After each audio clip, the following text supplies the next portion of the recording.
கர்த்தர் நல்லவர், அவர் பொல்லாப்பு செய்கிற தேவன் அல்ல. ஒரு தெய்வத்தை குறித்து சரியான ஒரு அறிவு எனக்கு இல்லை அப்படின்னா நிச்சயமாக நான் இந்த பூமியில் தோற்றுப்போன ஒரு வாழ்க்கை தான் வாழ்வேன். பரலோகத்தில் போய் நல்ல வாழ்க்கை வாழலான்ற ஒரு கனவோடு கூட இந்த பூமியில் நம்ம வாழ்கிற மாதிரி இருக்கும்.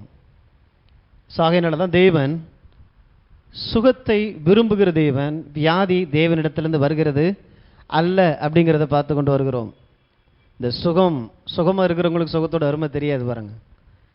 வியாதி படுக்கையில் இருக்கிறவங்கள்ட்ட கேட்டு பாருங்க, அந்த சுகம் எவ்வளோ மேன்மையானது, எவ்வளோ விலையேற பெற்றது, எத்தனைக்கு விலை கொடுத்து அதை வாங்கலான்னு சொல்லி தான் இன்றைக்கி சரீரங்கள்லாம் வியாதிப்பட்டு இருக்கும் பொழுது பார்த்தீங்கன்னா கடனை வாங்கிட்டாவது போய் டாக்டரை பார்க்குறோம், மெடிசனுக்கு செலவு செய்கிறோம்.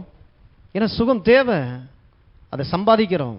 ஆனால் அநேக நேரங்கள் நமக்கு அது தெரியறதில்ல, அது எவ்வளோ பெரிய வரவு அப்படின்றது. நம்ம நினச்சிட்டோம் சம்பாதிச்சா கையில் காசு வருதே அது மாத்திரம் தான் வரவு அப்படின்னு. சரி, நீங்கள் சுகமாக இருக்கிறதே அவ்வளோ பெரிய வரவு. நீங்கள் சேர்த்து வச்ச காசெல்லாம் வீணாகாமல் வெறும் காசுக்காக மாத்திரமல்ல, அவங்களுடைய உடம்பு நீடித்த ஆயுளோடு கூட இருப்பதற்கு தேவன் சுகத்தை இந்த பூமியில் வைத்திருக்கிறார். தேவன் வியாதிக்கு காரணர் அல்ல. அப்போ நான் நன்றாக இருக்கும்படி தேவன் விரும்புகிறாரா அப்படின்னா எசேக்கியேல் 18:32 பார்த்தீங்கன்னா, மனம் திரும்புங்கள் அப்பொழுது பிழைப்பீர்கள், சாகிறவனுடைய சாவை நான் விரும்புகிறதில்லை என்று கர்த்தராகி ஆண்டவர் சொல்லுகிறார். சாக விரும்புகிறானே ஒருத்தன், அதாவது சாக இருக்கிறத விட செத்துட்டா நல்லா இருக்குன்னு நினைக்கிற ஒரு மனுஷன். ஏன்னா அவனுக்குள்ள அவ்வளோ பெரிய வேதனை, அவ்வளோ வலி, சரீரத்தில் அவ்வளோ பாடுகளாக இருக்குது. சில நேரம் நம்மளே பார்த்தாலே ஆண்டவரே இவரை எடுத்துக்கொள்ளுங்கன்ற அளவுக்கு இருக்கும் அவர் படுகிற அந்த பாடு, அந்த வேதனை எல்லாமே.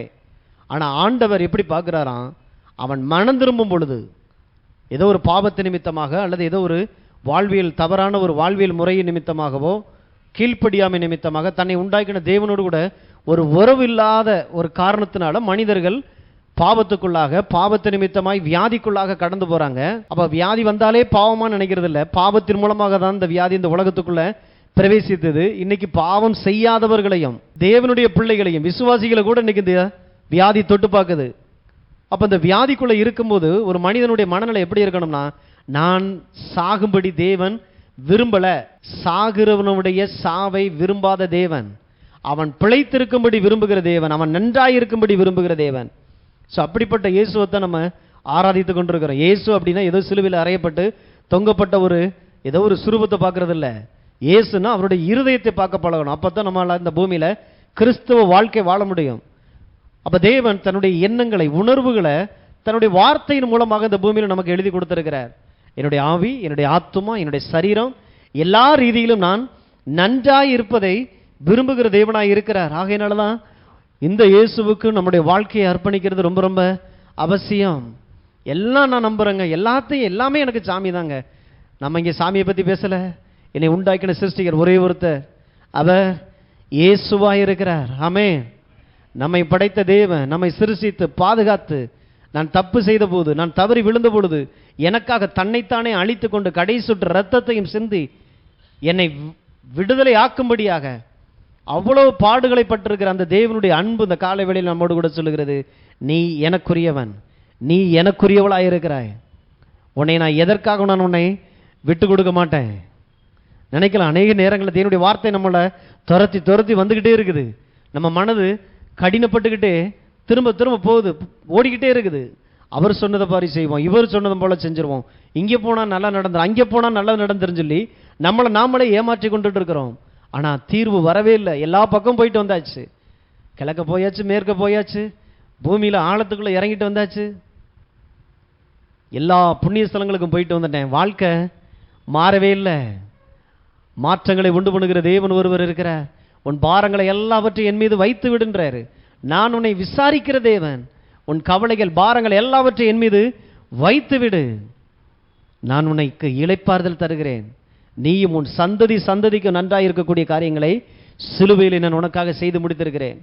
அப்போ ஆண்டவர் இயேசுவை சொந்த இரட்சகராய் ஆண்டவராய் ஏற்றுக்கொள்ளுங்க, உங்கள் வாழ்க்கை சுபிட்சமாக மாறும். இயேசுவை ஏற்றுக்கொண்ட தேவனுடைய பிள்ளைகள், விசுவாசிகளுக்கு இன்னைக்கு ஏன் வியாதி, இன்னைக்கு ஏன் அவர்கள் மரணப்படுக்கையில் வியாதியோடு கூட அவர்கள் கடந்து போகிறாங்க? சுகத்தை குறித்ததான ஒரு அறியாமை, அதான் பார்த்துட்டு வந்தோம் இல்லையா? யோபுடைய நாட்களில் கர்த்தரிடத்திலிருந்து நன்மை பெற்ற நான் தீமையும் பெற வேண்டாமோ அப்படின்னு சொல்லி வியாதியை அங்கீகரித்து கொண்டு தன் வாயால் கர்த்தருக்கு விரோதமாக பாவம் செய்யவில்லை அப்படின்னு சொல்லியும் பார்க்குறோம். ஏன்னா இது கடவுள் தான் தந்தார், பத்திரமா வச்சுக்கிறோன்னு சொல்லி சத்துரு கொடுத்ததை கடவுள் கொடுத்ததாட்டு வாங்கி வச்சுட்டு அதுக்கு ஸ்தோத்திரம் வேற சொல்றாரு. ஆண்டவருக்கு ஸ்தோத்திரம். ஸோ இன்னைக்கு அநேக நேரங்களில் இந்த அறியாமையில் இருக்கிற போதும் தேவன் தந்தார் அப்படின்னு சொல்லி பிசாசு நம்மளிடத்துல அவனுடைய சரக்கை வச்சுட்டு போறதுக்கு வாய்ப்பு இருக்குது. சத்தம் வியாதியை தேவன் தருவது இல்லை அப்படிங்கிறத பார்த்து கொண்டு வருகிறோம்.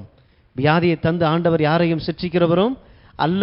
ஆழமா எடுத்துக்கங்க, தேவன் சுகத்தை மாத்திரம் தான் விரும்புகிறார். இல்லை நான் அந்த தப்பு பண்ணேன் இந்த தப்பு பண்ணேன் அதனால தான் ஆண்டவர் எனக்கு வியாதியை தந்துட்டார்.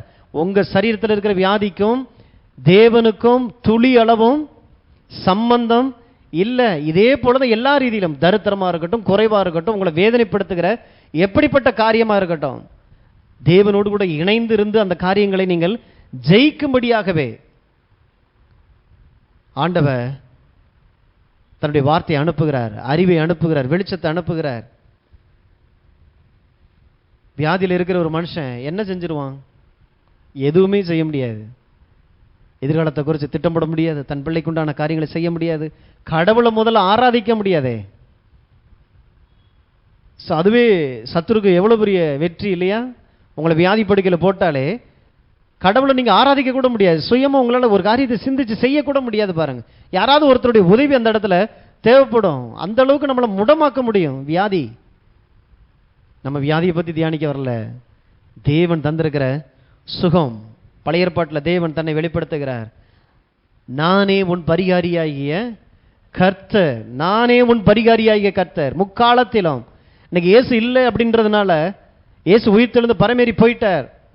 அப்ப இன்னைக்கு இந்த பூமியில சுகம் அப்படிங்கிறது அவர் ஒருத்தர் தான் கொண்டு வந்து எல்லா ஜனங்களுக்கும் கொண்டு வந்து கொடுத்துக்கிட்டு இருந்தார்.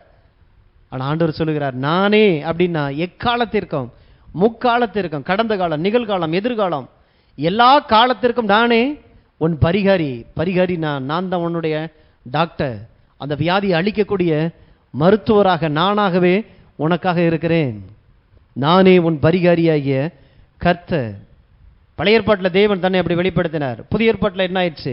எபிரேயர் 1:1, எபிரேயர் 1:1. பூர்வ காலங்களில் பங்கு பங்காகவும் வகை வகையாகவும் தீர்க்கதரிசிகள் மூலமாக பிதாக்களுக்கு திருவுளம் பற்றின தேவன் இந்த கடைசி நாட்களில் குமாரன் மூலமாய் நமக்கு திருவுளம் பற்றினார். இவரை சர்வத்துக்கும் சுதந்திரவாளியாக நியமித்தார். இவரை கொண்டு உலகங்களையும் உண்டாக்கினார். இவர் அவருடைய மகிமையின் பிரகாசமும் அவருடைய தன்மையின் சொரூபமாய் இருந்து சர்வத்தையும் தம்முடைய வல்லமையுள்ள வசனத்தினாலே தாங்குகிறவராய் தம்மாலை தாமே நம்முடைய பாவங்களை நீக்கும் சுத்திகரிப்பை உண்டு பண்ணி உன்னதத்தில் உள்ள மகத்துவமானவருடைய வலது பாரசத்திலே உட்கார்ந்தார். இயேசுவை குறித்து எபிரேயாசிரியர் சொல்லுகிறார், இந்த இயேசு யார் அப்படின்னா பழைய ஏற்பாட்டில் பேசினாரே, நானே உன் பரிகாரியாகிய கர்த்தர். அந்த நானே அது சொன்ன அந்த பிதாவாகிய தேவனுடைய தற்சொரூபமாக இந்த பூமியில வெளிப்பட்ட பிதாவாக, கண்ணுக்கு தெரியாத ஒரு கடவுள், ஆனால் அவர் எப்படி இருப்பாருங்கிறத காண்பிக்கக்கூடிய ஒரு மனிதனாக இயேசு இந்த பூமியில வந்திருந்தார். அதனால தான் அவரை குறித்து சொல்லும் போது சொல்றாரு, இவர் அவருடைய எவர் இயேசு பிதாவினுடைய மகிமையின் பிரகாசமும் அவருடைய தன்மையின் சொரூபமுமாயிருந்தார். தன்மைனா நேச்சர், கேரக்டர், அவருடைய குணாதிசயங்களை வெளிப்படுத்துகிறவராக இயேசு இந்த பூமியில வாழ்ந்தார். இப்ப நீங்க சுவிசேஷத்தை வாசிச்சா தெரியும், மத்தேயு, மார்க்கு, லூக்கா, யோவான் எல்லாத்தையும் வாசிச்சு பார்த்தா தெரியும் இந்த இயேசு யார், இவர் எப்படிப்பட்டவராக இருக்கிறார். அப்ப இவர் எப்படிப்பட்டவராக இருக்கிறாரோ அப்படித்தான் பரலோகத்தில் இருக்கிற தேவன் இருக்கிறார். அதை வெளிப்படுத்துறதுக்கு தான், பிதாவை வெளிப்படுத்துறதுக்கு தான் இயேசு இந்த பூமிக்கு வர்றார். ஏன்னா மனுக்குலம் பாவத்து நிமித்தமாய் தன்னை உண்டாக்கின தெய்வம் தெரியல, பயப்படுறது எல்லாமே இன்னைக்கு தெய்வமா மாறிடுச்சு. இவனுக்கு எதெல்லாம் நல்லது செய்தா எல்லாமே இவனுக்கு கடவுளா மாறிடுச்சு. மழை வருது, மழை நல்லது செய்தா மழை தெய்வம். சூரியன் வருது, சூரியன் நல்லது செய்தா தெய்வம். இடி இடிக்கும் போது பயமா இருக்குது, பயப்படுறோமா தெய்வம். எல்லாமே தெய்வமா மாறிடுச்சு. அந்த சூழ்நிலையில குழம்பி போய் இருக்கிற மனுஷன், தெய்வம் தெரியல. அப்படிப்பட்ட நேரத்தில் தேவன் தன்னை வெளிப்படுத்தும்படியாக அந்த பூமிக்கு அவர் இறங்கி வர்ற 2000 ஆண்டுகளுக்கு முன்பாக நான் உன் மீது எவ்வளவு அன்பாயிருக்கிறேன் என்று சொல்லி தமது சொந்த குமாரனை இந்த பூமிக்கு அனுப்பி இவ்வளவாய் தேவன் உலகத்தில் அன்பு கூர்ந்தார். தேவ அன்பு நமக்காக வெளிப்படுகிறதா இருக்கிறது. தெரிஞ்சோம், ஒரு நாள் தெரியல, என்னன்னே தெரியல. எல்லாரும் சொன்னாங்க இதுவா இருக்குமோ, அதுவா இருக்குமோ, அங்கே அதுவா அப்படி இருக்குமோ, ஒருவேளை இதுவா இருந்துருமோ. ஆனா ஆண்டவர் நம்மளை பக்குவமாக தேவன் வந்து தன்னை நமக்கு வெளிப்படுத்தி இருக்கிறார். அதாவது சொல்றாரு, பழைய ஏற்பாட்டில் வகை வகையாக பங்கு பங்காக கடவுளுடைய ஒரு நேச்சர் மட்டும் தான் தெரிஞ்சுச்சு. யெகோவா ஈரே அப்படின்னா ஒரு ஆளுக்கு யெகோவா ஈரேன்னு மட்டும் தெரிந்தது. ஏன்னா அவருடைய வாழ்க்கையில் அவருடைய தேவைகள் எல்லாவற்றையும் அவர் சந்திக்கிறவராக இருக்கிறார். எல்ஷடாய், குறைவுக்கு மத்தியில் நான் உன் தேவைகளை பார்க்கலாம் போதுமானதற்கும் அதிகமானவராக நான் இருக்கிறேன். இப்படி ஏன்னா அவங்களால அவ்வளவுதான் வெளிப்படுத்த முடிந்தது. அவ்வளவுதான் அந்த ஆவிக்கு தேவையான அந்த கெப்பாசிட்டி அவ்வளவுதான் இருந்தது, அவ்வளவுதான் கற்றுக்கொள்ள முடியும். அப்ப யோபுக்கு கொடுக்கப்பட்ட அந்த குறைந்த அறிவுல சொல்றார், கர்த்தரிடத்திலிருந்து நன்மையை பெற்ற நாம், நன்மையை அவர் தான் தர்றான்ங்கிறது தெரியுது, அவரிடத்திலிருந்து தீமையை நாம் பெற வேண்டாமோன்றதை தன்னுடைய சொந்த அறியாமையை இங்கே வெளிப்படுத்துறார். அப்படி வெளிப்படுத்துறதுனால அதுக்கு ஒரு ஸ்தோத்திரம் போட்டு வச்சுட்டதுனால அது சத்தியம் இல்லை. அதனாலதான் வேதத்தை நீங்கள் பகுத்து பாருங்க, எது நிஜம். ஏன்னா எங்கேயுமே இயேசுக்குள்ள இருந்து பழைய ஏற்பாட்டை இன்னைக்கு நான் பார்க்க முடியும். அவரை நம்பி வந்த ஒருவராகிலும் ஒருத்தர் கூட இதுதான் என் சித்தம், நீ போயிட்டு வா அப்படின்னு சொல்லி ஆண்டவர் அனுப்பல. ஒவ்வொரு நாளும் நான் தேவனுடைய சித்தத்தின்படி நான் வாழ்கிறேன் அப்படின்னா இயேசுவை நான் பார்க்க பார்க்க பார்க்க, அவரை நான் தியானிக்க தியானிக்க பரலோகத்தினுடைய நிஜங்கள் எனக்கு புரிய வரும், அந்த சத்தியம் எனக்கு புரிய வரும். அப்ப ஆண்டவர் மகிமையின் பிரகாசமாக பிதாவாகிய தேவனுடைய தன்மையின் சொரூபமாய் அவரை போலவே டிட்டோ எந்த விஷயத்தில் அவர் செய்கிற ஒவ்வொரு விஷயத்திலும். அதனாலதான் பிதாவாகிய தேவன் செய்ய காண்பிக்கிறது எதுவோ அதை தவிர வேறு ஒன்றையும் நான் என் சுயமாய் எதையுமே நான் செய்வது இல்லை. அப்ப எனக்கு சித்தம் உண்டு சுத்தமாகுன்னு சொன்னும் போது என்ன நடந்திருக்கு? அப்ப பிதா காண்பித்திருக்கிறார். அந்த ஆள் வந்து கேட்கிறாரு, முற்றும் குஷ்டரோகம் முத்தி போன நிலையில, ஆண்டவரே என்னை என் மனைவி தொடமாட்டா, என் பிள்ளை என்னை தொடாது, என்னை பெத்தவங்க கூட தொட மாட்டாங்க, ஏன் அப்படி ஒன்று ஒன்றா அப்படி ஒழுகுது, முத்தி போனது, என்னை நீங்கள் சுகமாக்க உங்கள்கிட்ட வல்லமை இருக்கு, ஆனால் என்னை சுகமாக்கணும்னா நீங்கள் எல்லாரையும் நீங்கள் தொட்டு தொட்டுல சுகமாக்குவீங்க, இந்த இவ்வளோ அசிங்கத்தில் நான் இருக்கிறேனே, இந்த அசிங்கத்துக்குள்ளே இருக்கிற என்னையை நீங்கள் தொடுவீங்களா? பிரச்சனை அதுதான். எல்லாருக்கும் சுகத்தை கொடுக்குற தேவன் எனக்கு தருவீங்களா? ஆண்டவர் சொல்றாரு, சித்தம் உண்டு சுத்தம் ஆகு. நீங்கள் சுத்தமாக இருக்கணும், சுகமாக இருக்கணும், வியாதி நீங்கி நீங்கள் நன்றாக இருக்கணும். வாழ்நாள் முழுசு நீங்கள் மாத்திரையை போடணும்னு சொல்கிற அந்த ரிப்போர்ட்டை தூக்கி தூர எரியணும். ஏன்? சித்தம் உண்டு சுத்தமாக சுகமாயிரு, பிழைத்திரு, வாழ்ந்துரு. ஏன்னா நீ அப்படி இருந்தா தான் உன்னைய கொண்டு நான் செய்ய விரும்புகிற காரியங்கள் எல்லாம் செய்ய முடியும். நீ என்னுடைய ப்ராடக்ட், என்னுடைய பொருளாக இருக்கிறாய், என்னுடைய பிள்ளையாக இருக்கிறாய். நீ சித்தம் உண்டு சுத்தமாக. அப்ப இயேசு தன்னுடைய செயலால் பேச்சால் பிதாவாகிய தேவனை இந்த பூமியிலே அவர் வாழும்போது வெளிப்படுத்தியிருக்கிறார். தன் வல்லமையை வெளிப்படுத்துவதற்காக ஆண்டவர் யாரையும் சுகமாக்கல, தன் வல்லமையை நிரூபிக்கிறதுக்காக ஆண்டவர் செஞ்சிருப்பாருன்னா ஏதாவது 2-3 அற்புதங்களை செஞ்சுட்டு போயிருக்கலாம், 2 செத்தவங்களை எழுப்பிட்டு போயிருந்திருக்கலாம். மனதுருகி அவர்களை குணப்படுத்தினார். போன வாரத்தில் வாசிச்சோம், மனதுருகி. அதாவது தேவனுடைய அந்த மனது உருக்கம், அந்த அன்பு இன்னைக்கு கடைசி மனிதன் வரைக்கும் வியாதியில் இருக்கிற எப்படிப்பட்ட நிலைமையில இருந்தாலும் அத்தனை மனிதர்களையும் குணப்படுத்துகிற மனதுருக்கம் தேவனிடத்திலே இருக்கிறது. எல்லார் மீதும் மனதுருக்கமுடைய தேவன். அவங்க இயேசுவை நம்பலாம், நம்பாம இருக்கலாம், அவர்களுக்காக இந்த பூமியில் ரத்தம் சிந்தப்பட்டதாக இருக்கிறது. ஆகையினால தான் அவரால் எல்லாரையும் தொட முடிந்தது, எல்லாரையும் குணப்படுத்த முடிந்தது. ஆகையினால தான் சிலர் பார்த்தீங்கன்னா, ஆண்டவரே நாங்கள் வந்து உண்மை தொட்டுக்க, அல்ல ஆண்டவரே நீங்கள் வந்து என்னையை தொடுங்க, நானும் வந்து தொட்டுக்கிறேன், எப்படியாவது நீ சுகமாய் இருந்துரு. தேவனுடைய இருதயங்க இதெல்லாம். அவருடைய உள்ளத்தை நம்ம பார்த்துக்கிட்டு இருக்கிறோம். ஏதோ ஒரு மனுஷ சத்தம் இல்லை, ஏதோ ஒரு டாக்டருடைய ரிப்போர்ட் இல்லை, உங்கள் உடம்பு இப்போ ஒன்று சொல்லிக்கிட்டு இருக்குதே, எனக்கு அங்கே வலிக்குது இங்கே வலிக்குதுன்னு, அந்த சத்தத்தை பார்க்கலும் பெரிய சத்தம் இது. எப்படியாவது நீ சுகமாய் இரு, எந்த ரீதியில் உன்னால் முடியுமோ எல்லா ரீதியிலும் நான் உனக்கு சுகத்தை நான் வச்சிருக்கிறேன். தேவன் இன்னைக்கு பரமேறி போயிட்டார், உயிர் தெழுந்த ஆண்டவர் பரமேறி போயிட்டார். இன்னைக்கு அந்த சுகத்தை நான் எப்படின்னா, ஏன்னா அன்னைக்கு உயிரோடு கூட இருந்தார், ஒன்று அவர் தொட்டார் அல்லது நான் போய் அவரை தொட்டேன். இன்னைக்கு நான் அவரை எப்படி நான் தொடுறது? இன்னைக்கு அவர் பரமேறி போயிட்டார், அப்போ சுகமும் போயிடுச்சா, அற்புதங்கள்லாம் போயிடுச்சா? அப்போ இன்னைக்கு சுகம் இந்த பூமியில் இல்லையா? அதனால தான் ஆண்டவர் சொல்றாரு, நான் போகிறது நல்லது. ஏன்?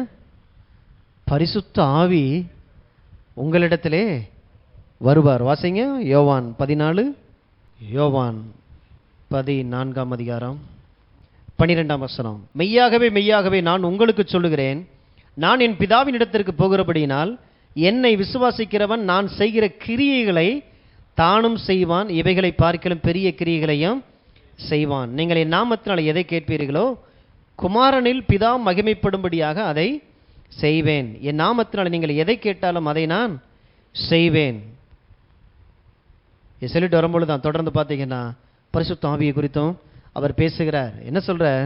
நான் போய் பரிசுத்த ஆவியை அனுப்புவேன். அவர் வரும்பொழுது நீங்கள் பலனடைந்து உங்கள் மூலமாக நான் செஞ்ச கிரியைகள், என்னுடைய வல்லமையை இந்த பூமியில் இருக்கிற எல்லா ஜீவராசிகளும் பெற்றுக்கொள்வார்கள்.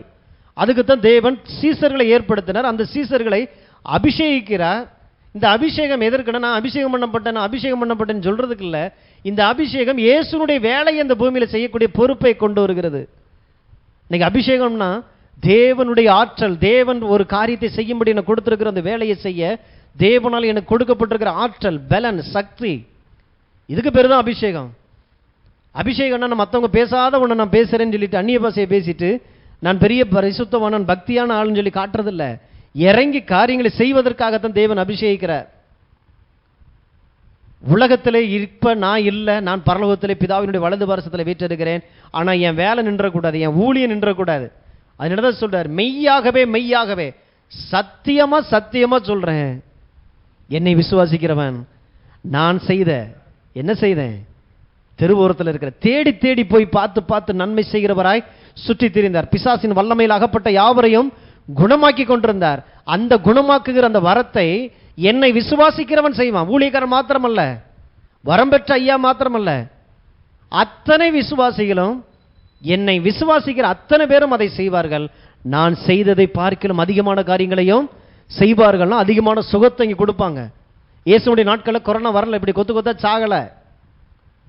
நமக்கு நல்ல ஒரு வாய்ப்பு என்ன, இயேசு செய்யாததை இப்ப நம்ம செய்ய முடியும். அவ்வளவு பெரிய வல்லமைய அதிகாரத்தை இன்னைக்கு தேவன் நமக்கு கொடுத்திருக்கிறார். அதனால ஆண்டவர், இது கடவுளுடைய இருதயத்தை காட்டுது. நான் போவேன், நான் போனதுக்கு அப்புறம் என்னை பார்க்கலும் பெரிய காரியங்கள் நீ செய்வாய்னா என்ன செய்யும்படி அவர் எதிர்பார்க்கிறார். இது தேவனுடைய இருதயம். நான் செய்யணும், நான் விட்டுட்டு போற இந்த சுகப்படுத்துகிற அந்த ஊழியம் நின்றக்கூடாது. ஓ மூலமா அது இந்த பூமிக்கு கடந்து போகணும். சிலர் பார்த்தீங்கன்னா படிச்சிருக்க கூட மாட்டாங்க, அத்தனை மாத்திரை பேரும் உங்களுக்கு தெரியும்,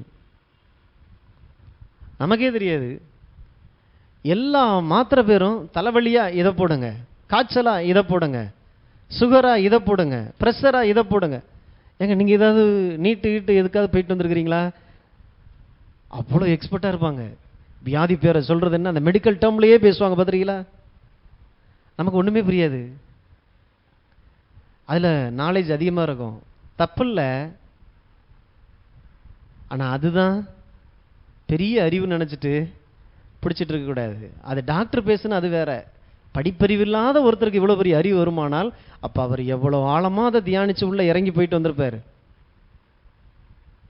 வேண்டாம், நமக்கு தேவனால் ஏற்படுத்தப்பட்ட சுகம், எப்படியாவது சுகமாயிருக்கிற அந்த தேவனுடைய இருதயத்தை தியானிக்க பழகுங்க. வியாதி அல்ல, இல்லை டாக்டர் சொல்லிட்டாரு, அவர் சொல்லிட்டாரு, இவர் சொல்லிட்டாரு. 1000ல் ஒரு பேருக்கு வருமா, அந்த 1000ல் ஒருத்தனே நான் தான். எதுல? வியாதியில். லட்சத்தில் ஒருத்தருக்கு தான் இந்த வியாதி வரும். அந்த லட்சத்தில் ஒரு ஆளே நான் தான் சொல்லிட்டு கிரீடத்தை தூக்கி தலை மேலே வச்சுக்கிட்டு பரிவட்டத்தை கட்டிட்டு உட்காந்துடக்கூடாது. அந்த லட்சத்தில் ஒரு வியாதி யாருக்குப்பா, நான் தான்ற மாதிரி நிற்கக்கூடாது. தேவன் சுகமாய் இருக்கும்படி விரும்புகிறார். ஒவ்வொரு நாளும் நான் பிழைத்து இருக்கும்படி விரும்புகிற தேவனாய் இருக்கிறார். அப்ப சொல்றாரு, நான் பிதாவின் இடத்துல நான் போகிறேன், என் வேலை என்னை விசுவாசிக்கிறவன் செய்து கொண்டே இருப்பான் இந்த பூமியில. அப்ப இந்த பூமியில ஒவ்வொரு விசுவாசியும் தேவனுடைய கரமாக, தேவனுடைய வல்லமையை, அபிஷேகத்தை இயேசுவுக்குள்ளாய் இருந்த அந்த தெய்வீக ஆற்றலை வெளிப்படுத்துகிறவனாக ஒவ்வொரு கிறிஸ்தவர்களும் ஒவ்வொரு விசுவாசி இந்த பூமியில நடந்து தெரிஞ்சு அந்த சுகத்தை கொண்டு போகக்கூடிய ஒரு உண்மையுள்ள உக்கிரானக்காரனாக இருக்கும்படியே ஆண்டவர் அனுப்புகிறார். ஆகையினால தான் இவர் சொன்னதுக்கு அப்புறம் பார்த்தீங்கன்னா அப்போஸ்தலர் நடபடியில் அந்த இயேசுனுடைய இருதயம் இங்கே வெளிப்படுகிறது. அப்போஸ்தலர் நடபடி 3ஆம் அதிகாரம் 1 ஜெப வேளையாகிய 9ஆம் மணி நேரத்திலே பேதுருவும் யோவானும் தேவாலயத்திற்கு போனார்கள். அப்பொழுது தன் தாயின் வயிற்றிலிருந்து சப்பானியாய் பிறந்த ஒரு மனுஷனை சுமந்து கொண்டு வந்தார்கள். தேவாலயத்திலே பிரவேசிக்கிறவர்களிடத்தில் பிச்சை கேட்கும்படி நாடோறும் அவனை அலங்கார வாசல் எண்ணப்பட்ட தேவாலய வாசலண்டையிலே வைப்பார்கள். தேவாலயத்திலே பிரவேசிக்கப் போகிற பேதுருவையும் யோவானையும் அவன் கண்டு பிச்சை கேட்டான். பேதுருவும் யோவானும் அவனை உற்று பார்த்து, எங்களை நோக்கிப்பார் என்றார்கள்.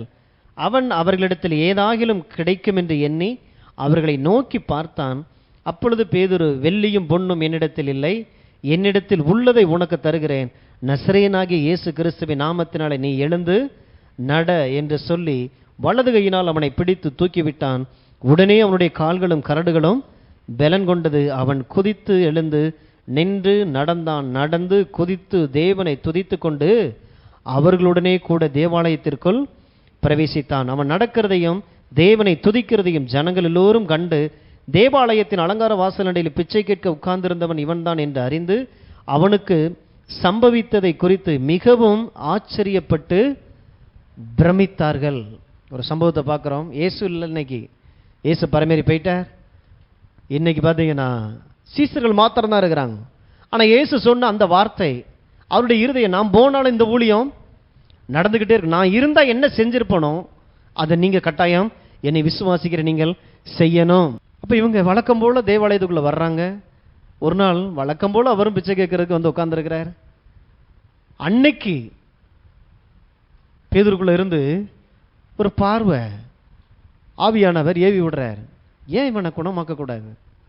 இயேசு நம்மள்கிட்ட சொல்லிட்டு போயிருக்கார் இல்லையா, ஏன் குணமாக்கக்கூடாது? பார்த்தா இவனும் பார்க்குறான் ஏதாவது தருவாங்கன்னு சொல்லி. ஆனால் ஐயா, நீ எதிர்பார்க்குற அளவுக்கு என்கிட்ட வெள்ளியும் பொண்ணும் இப்போ இல்லை. இப்போ யார்கிட்ட உங்கள்கிட்ட இருக்குதா? வெள்ளியும் பொண்ணும் கொடுக்கக்கூடிய அளவுக்கு யார்கிட்ட இருக்குதா? அதனால தான் நம்ம இப்போ எங்கே வச்சுருக்கோம்? அதெல்லாம் வீட்டில் வச்சுருக்கிறோம். ஆலயத்துக்கு தேவையில்லை இல்லையா? அப்படித்தானே நினச்சி வர்றோம். அல்லது வரும்பொழுதெல்லாம் உங்கள் பொக்கிஷத்தை தூக்கிட்டே எங்கேயும் போயிட்டு வந்துட்டு இருக்கிறோமா? இதை எடுத்துக்கிட்டு பாருங்கள், பேதுரு இடத்துல வெள்ளியும் இல்லை பொண்ணும் இல்லை. அப்போ நம்மள்ட்டையும் வெள்ளியும் இருக்கக்கூடாது, பொண்ணும் இருக்கக்கூடாது. ஏன்னா போகிற போக்கில் இதையும் லைட்டாக தொட்டுட்டு போகணும். ஏன்னா இந்த போட்டிருக்கு இல்லையா, இவர் வாயாலேயே சொல்லியிருக்கிறார் இல்லையா, வாய்ச்சார் இல்லையா. ஆண்டவர் சொல்லுகிறார், உன் வீட்டிலே வெள்ளியும் பொண்ணும் நிறைந்திருக்கும் பொழுது உன் கர்த்தராகிய தேவனை நினைப்பாயாக. வெள்ளியும் பொண்ணும் உன் வீட்டில் நிறைந்திருக்கும். இருக்குன்னு போடலை, நிறைந்திருக்கும். ஸோ எண்ணங்கள் மாறணும். அதனால தான் பர்னிச்சர்லாம் நம்ம ஆட்கள் செய்யணும். ஏன்னா பீரோ பெருசாக இருக்குது. பீரோவில் ரேக்கெல்லாம் பார்த்தீங்கன்னா சேலை வைக்கிறதுக்கும் சட்டை துணி வைக்கிறதுக்கெல்லாம் பார்த்தீங்கன்னா ரேக்கெல்லாம் ரொம்ப பெருசாக இருக்குது. லாக்கர்னு ஒன்று கொடுப்பாங்க. லாக்கரில் ரைட் சைடில் பார்த்தீங்கன்னா கொஞ்சம் முக்கியமானது ஏதாவது டாக்குமெண்ட்ஸ் ஏதாவது வைக்கிறதுக்கு அது கொஞ்சம் பெருசாக இருக்கும். கொஞ்சம் இந்த நகைகளை வைக்கிறதுக்குன்னு ஒரு லாக்கர் ஒன்று கொடுக்குறாங்க பாருங்கள். கையே போயிட்டு வெளியில் வராது. அது ஏதோ ஒரு மரங்குத்தி பறவை அந்த ஒரு சின்னதாக ஒரு பொந்து மாதிரி இருக்கிற மாதிரி இருக்கும். ஏன் செய்கிறவங்களுக்கு இதை வாங்கிட்டு போகிறவன் இதை விடவா தங்கத்தை வச்சிட போகிறான், இதை விடவா வெள்ளி இதுக்குள்ளே வச்சிட போகிறான், இவனுக்கு இது போதும். அது 6 அடி பீரோவாக இருந்தாலும் தங்கம் வைக்கிற இடம் பார்த்தீங்கன்னா இத்தனிக்கான இருக்குது. என்ன அர்த்தம் அப்படின்னா, இதை விடலாம் இதை வாங்கிட்டு போகிறவங்களாம் பெருசாலாம் ஒன்றும் வச்சுருக்க மாட்டான், இவ்வளோ போதும். அதனால தான் இனிமேல் தேவனுடைய பிள்ளைங்கள்லாம் ரெடிமேடாக சொல்லி வாங்கணும். எங்களுக்கு இது பத்தாது, பெருசாக தேவைப்படுது. ஆமே, என்னாச்சு? அப்போ சரிதான், அவன் வச்சிருக்கிறது சரிதான். எண்ணங்களை மாற்றணும். தேவனுடைய ஆசைகள் என்னுடைய ஆசையாய் மாறணும். இதெல்லாம் பேராசை இல்லை, கடவுளுடைய இருதயம். அதெல்லாமே நீ இருக்கணும். நீ என் பிள்ளை இந்த பூமியில் எது எது ஒருத்தனுக்கு கௌரவத்தை கொண்டு வருகிறதோ, எது எது மனிதனுக்கு நன்மையை கொண்டு வருதோ எல்லாமே நான் உனக்காக உண்டாக்குனது. உன் அறியாமையினால நீ அதை விட்டு நீ தூரமா இருக்கும் பொழுது யாரோ ஒருத்தன் அதை எடுத்து வாழ்ந்துகிட்டு இருக்கிறான். வெள்ளியும் பொண்ணும் என்னிடத்துல தேவாலயத்தில் இப்போ நான் வர்றதுனால நான் கொண்டு வரல. ட்ராக் பேண்ட்டும் டிஷர்ட் போட்டு அப்படி வாக்கிங் வந்தது மாதிரி வந்துட்டேன். ஆனால் இப்போ என்கிட்ட ஒன்று இருக்கு. என்ன? எனக்குள்ள என் ஆவிக்குள்ளாக ஒன்று இருக்குது. என் மேல ஒரு அபிஷேகம் ஒன்று இருக்குது. நசரேயனாகிய இயேசுவின் நாமத்தினால நீ எழுந்து நட அப்படின்ற சுகத்தை கொடுக்கக்கூடிய ஆற்றல். நான் தூங்கிக்கிட்டு இருக்கும் போது அது ஏதோ பாக்கெட்டில் வச்சு எடுத்துட்டு போற பொருள் கிடையாது. பொண்ணும் வெள்ளையும் நான் பாக்கெட்டில் வச்சுட்டு வரணும், ஜெபிக்க கூட இல்லை. தேவனுடைய சுகம் இந்த பூமியிலே இப்படியாக அது வேலை செய்து பாருங்க. அப்ப இன்னைக்கு இயேசு ஏதோ ஒரு தெருவிலோ ஏதோ ஒரு நகரத்திலோ ஏதோ ஒரு சபைக்குள்ள இருந்து தேவன் தன்னுடைய சுகமாக்கக்கூடிய ஊழியத்தை செய்து கொண்டே தான் இருக்கிறார். பரமேறி போயிட்டார், பிதாவின் வலது பாரசத்தில் உட்கார்ந்துட்டார். நம்ம வேதனை அவருக்கு எப்படி தெரியும்? நம்முடைய வழி அவருக்கு எப்படி தெரியும்? நான் மாத்திரம் தான் இன்னைக்கு நான் வியாதியில் இருக்கிறேன், நான் மாத்திரம் இந்த குறைச்சல் இருக்கிறேன்னு சொல்லி நம்ம கலங்கிட்டு நிற்கிறோம். ஆனால் ஆண்டவர் சொல்லுகிற, அதற்காக தானே உன்னையும் வச்சிருக்கிறேன். இந்த உலகம் அப்படி நினைச்சிடக்கூடாதுபடி, இது தேவனுடைய இருதயம், அவருடைய ஆசை. இந்த பூமியில இன்றும் கிறிஸ்துனுடைய செயல்கள் நடந்து கொண்டே இருக்கிறது. அப்ப பரிசுத்த ஆவியானவருடைய வல்லமையில நிரப்ப பெற்றவர்கள் இப்படி இருக்கணும்னு சொல்லி அன்னைக்கு அவர் எதிர்பார்த்து தான் நான் போகிறது நல்லது. ஏன்னா நான் மாத்திரம் இன்னும் இருந்திருந்தார். 2024 இயேசு இருந்திருந்தா எங்க இருந்திருப்பார்? எருசலேமில் இருந்திருப்பார். சுகம் வேண்டாம், நம்ம இப்ப எங்கே போகணும்? அதனால தான் சொன்னேன், நான் போகிறது உங்களுக்கு நல்லது. என்னை விசுவாசிக்கிற அத்தனை பேரும் இந்த பரிசுத்த ஆவியை பெற்றுக்கொள்வீர்கள். அத்தனை பேரும் சுகமாக்கக்கூடிய வல்லமையோடு கூட இந்த பூமியில் அநேக வியாதிகளை குணமாக்கி அநேக பிசாசின் பிடியில் சிக்கி இருக்கிற ஜனங்களை விடுதலை பண்ணுகிற என்னுடைய சாயலாகவே இருப்பீங்க. இதுதான் இயேசுனுடைய இருதயம். அப்போஸ்தலர் 5 பிணியாளிகளை படுக்கைகளின் மேலும் கட்டில்களின் மேலும் கிடத்தி பேதுரு நடந்து போகையில் அவனுடைய நிழலாகிலும் அவர்களில் சிலர் மேல் படும்படிக்கு அவர்களை வெளியே வீதிகளில் கொண்டு வந்து வைத்தார்கள். சுற்று பட்டணங்களிலும் இருந்து திரளான ஜனங்கள் பிணியாளிகளையும் அசுத்த ஆவிகளால் பாதிக்கப்பட்டவர்களையும் எருசலேமுக்கு கொண்டு வந்தார்கள். அவர்கள் எல்லாரும் குணமாக்கப்பட்டார்கள். அவர்கள் எல்லோரும் குணமாக்கப்பட்டார்கள். அர்த்தம் என்ன? இங்க பேதுருவை பெரிய ஆளா காட்டுறது இல்ல. இன்னைக்கு நிறைய பேர் அப்படி நினைச்சிட்டாங்க. பேதுருட்ட ஏதோ வல்லம் இருந்தது, அவர்கிட்ட தான் திறவுகோலை இருந்தது. இயேசுவை விட பேதுருவை அப்படி பார்த்துறது இல்ல. அத்தனை பேரும் தேவனுடைய அபிஷேகத்தை பெற்றவர்கள், தேவனை விசுவாசிக்கிறவர்கள், இயேசுவை விசுவாசிக்கிற அத்தனை பேரும் இந்த வேலையை செய்யலான்றத இன்றும் நான் சுகமளிக்கக்கூடிய ஊழியத்தை செய்து கொண்டிருக்கிறேன். பரலோகத்தில் இருந்தாலும் என் வேலை விட்டுட்டு போகாத அளவுக்கு நான் உன் மேல அன்பு கூர்ந்து பொறுப்போடு கூட இதெல்லாம் இயேசு செய்திருக்கிற. பேதுரு நடந்து போறாராம். அவருக்கு இப்ப கையை வைக்கிறதுக்கெல்லாம் டைம் இல்லை. ஏன்னா அவர் ரொம்ப பிஸி ஆயிட்டார். இப்ப ஊழியம் வளர்ந்துருச்சு. ஐயா இது வழியா தானே போவாருன்னு சொல்லி கட்டில கொண்டு வந்து வாசல்ல வச்சுட்டாங்க. ஐயா போகும்போது கிழக்க போனா மேற்க நிழல் விழுகுது. அப்ப இப்ப ஐயா நேரம் கிழக்க பாருங்க அன்னைக்கு என்னெல்லாம் நடந்திருக்குதுன்னு. ஓகே, ஐயா அப்ப ஆபீஸ் போயிட்டு திரும்பி வர்றாரு. அப்ப வரும் பொழுது சூரியன் இப்ப மறையணும். மேற்க இருந்து இப்ப நிழல் கட்டில ஃபுல்லங்கிட்டு கிழக்கு பக்கமா கொண்டு வாங்க. ஏன்னா ஐயா நின்று பண்றதுக்கு அவர் நிழல் பட்டாலே போதுங்க. எந்த அளவுக்கு அன்னைக்கு தேவனுடைய வல்லமை, சுகமளிக்கக்கூடிய வல்லமை வெளிப்பட்டிருக்கு. ஜனங்களை தேவன் எவ்வளவு நேசிக்கிறார். பேதுருவை நேசிக்கல. இன்னைக்கு நிறைய பேர் இதை பிடிச்சிடுறாங்க. செயின்ட் பீட்டர் சர்ச் பேதுருவை ஆண்டவர் நேசிக்கல. பேதுருவின் மூலமாக தேவன் இந்த உலகத்தில் இருக்கிற அத்தனை பேரும் அந்த நாட்கள்ல இருந்த சுகமாகும்படி காத்து கொண்டிருந்தவர்களுக்கு அந்த தேவ வல்லமை, தேவனுடைய சுகம் கடந்து போகணும்னு சொல்லி. ஆனா இதெல்லாம் வாசிக்கும் போது நம்முடைய மனசு என்ன பண்ணிடுதுன்னா, பேதுருவை பெரிய ஆளா நினைச்சிருது. நம்ம சாதாரண ஆட்கள், மனிதர்கள், அத்தனை பேரும் சாதாரண மனிதர்கள். தெய்வனுடைய அந்த வல்லமை, அந்த ஆற்றல் இல்லை அப்படின்னா இந்த புனிதர், பரிசுத்தவான்கள் அப்படிங்கிறதுல ஒண்ணுமே இல்லைங்க.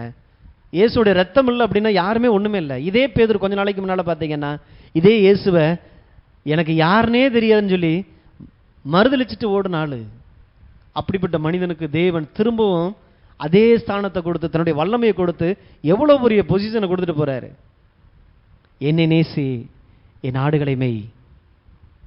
என்னை நேசிச்சுக்க, என் ஆடுகளை நேசிச்சிடாத. அது திரும்ப திரும்ப அது எதையாவது ஒன்று பண்ணும். அப்படிப்பட்ட நேரத்தில் கூட கோவப்பட்டு கூட என் ஆடுகளை அடிச்சு போட்டுறாத.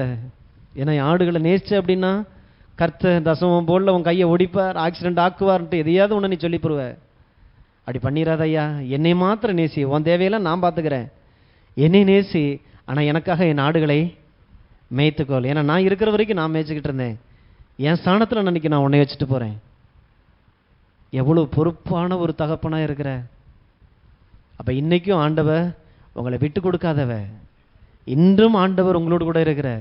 எந்த ரீதியிலும் உங்களை மற்றவர்களுடைய ஏதோ ஒரு வியாதிக்குள்ளேயோ தரித்திரத்துக்குள்ளேயோ கடன்லையோ நான் சொல்லி சொல்லி பார்க்குறேன், நீ கேட்கல, போயிட்டு வா, அப்படின்னா தான் உனக்கு பட்டாதான் உனக்கு தெரியுன்ற மாதிரி ஆண்டவர் நம்மளை விட்டு கொடுக்காத தேவனாக இருக்கிறார். அவர் நல்லவராக இருக்கிறார்.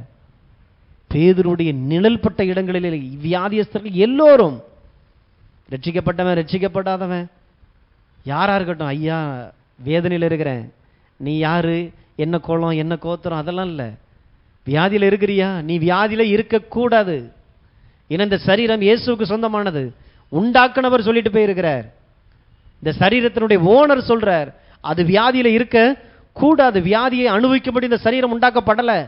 ஸோ தேவன் நாம் நன்றாக இருப்பதை விரும்புகிறார். அப்போ இயேசுவானவர் இன்றும் பிதாவினுடைய வலது பாரசத்தில் இருந்து இந்த ஊழியத்தை தான் செய்து கொண்டிருக்கிறார்.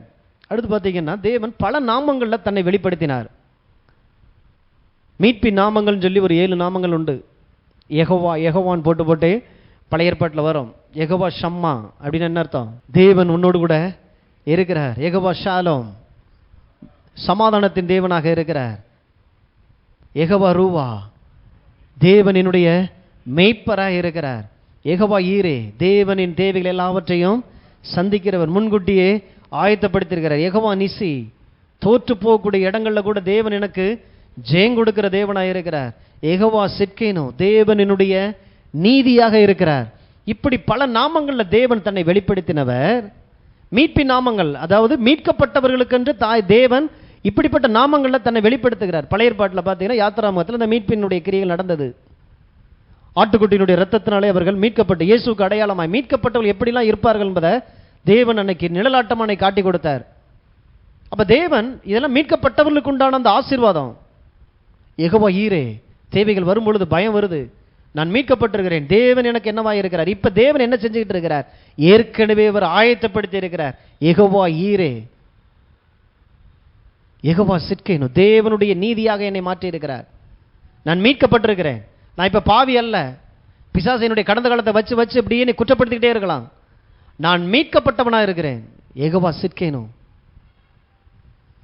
யெகோவா நிசி, பல நாமங்கள் 6 நாமங்களை வெளிப்படுத்தினவர். கடைசியை பார்த்தீங்கன்னா 7வது நாமமாய் யெகோவா ராஃபா. எவ்வளோ பெரிய காரியம் தெரியுமா? இந்த தேவனா வியாதியை கொடுத்து நம்மளை சிற்றிக்கிறார். அவர் பேரே குணமாக்குகிறவர். நானே உன் பரிகாரியாகிய கர்த்தராய் இருக்கிறேன், நான் உனக்கு மருத்துவராய் இருக்கிறேன், குணமாக்குகிற தேவனாய் இருக்கிறேன். பல நாமங்களில் தேவன் தன்னை வெளிப்படுத்துகிறார்.